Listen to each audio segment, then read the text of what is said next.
ಪೊಲೀಸರು ಎಂದಿನಂತೆ ಫೆಬ್ರವರಿ 28ರಂದು ರಾತ್ರಿ ಗಸ್ತು ನಡೆಸಿ ಅನುಮಾನಾಸ್ಪದ ವ್ಯಕ್ತಿಗಳ ವಿರುದ್ಧ 55 ಲಘು ಪ್ರಕರಣ ದಾಖಲಿಸಿದ್ದಾರೆ. ಶಿವಮೊಗ್ಗ ಎ ಉಪವಿಭಾಗ ವ್ಯಾಪ್ತಿಯ ಖಾಸಗಿ ಬಸ್ ನಿಲ್ದಾಣ, ಅಣ್ಣಾನಗರ, ಗಾಂಧಿನಗರ, ಉರ್ದು ಬಜಾರ್,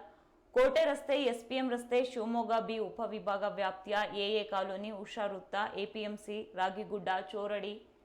ಭದ್ರಾವತಿ ಉಪವಿಭಾಗ ವ್ಯಾಪ್ತಿಯ ಜೆಸಿ ವೃತ್ತ, ಸಂತೆ ಮೈದಾನ, ಬೂತನಗುಡಿ,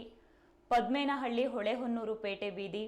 ಹಾಗೂ ಶಿಕಾರಿಪುರ ಉಪವಿಭಾಗ ವ್ಯಾಪ್ತಿಯ ಚನ್ನಹಳ್ಳಿ, ಶಿಕಾರಿಪುರ ಟೌನ್, ಚನ್ನಕೇಶವನಗರ, ಬಳ್ಳಿಗಾವಿ, ತಾಳಗುಂದ,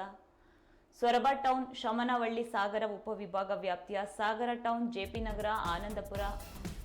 ತೀರ್ಥಹಳ್ಳಿ ಉಪವಿಭಾಗ ವ್ಯಾಪ್ತಿಯ ಮಳೂರು, ಕೋಡೂರು, ನೂಲಿಗೆರೆ ಗ್ರಾಮದಲ್ಲಿ ಆಯಾ ಪೊಲೀಸ್ ಉಪಾಧೀಕ್ಷಕರುಗಳು ನೇತೃತ್ವದಲ್ಲಿ ಪೊಲೀಸ್ ನಿರೀಕ್ಷಕರು, ಪೊಲೀಸ್ ಉಪನಿರೀಕ್ಷಕರು ಮತ್ತು ಸಿಬ್ಬಂದಿಗಳ ತಂಡಗಳು